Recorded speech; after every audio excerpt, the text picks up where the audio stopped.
Are you getting these errors while installing SQL Server 2025 and SQL Server 2022 on Windows 11? Don't worry, we will fix it step by step. The most common cause is your NVMe drive is using 4 KB sectors.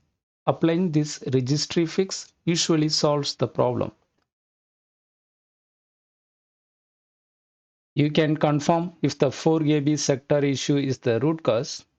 Open PowerShell, right click on it, run as administrator, press yes.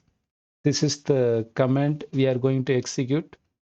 I provided the command in the description. Please copy the command from description and paste it on the PowerShell. Now I press enter.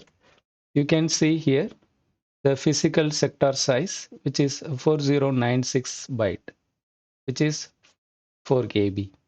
If physical sector size shows 4096, then the registry fix is compulsorily required.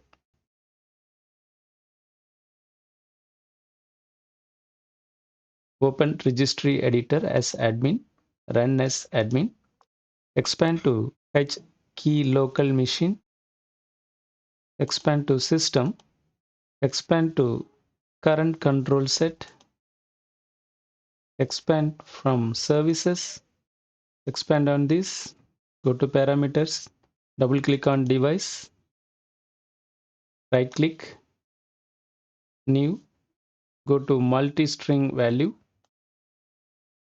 type this, enter, double click on it, enter the data, click OK.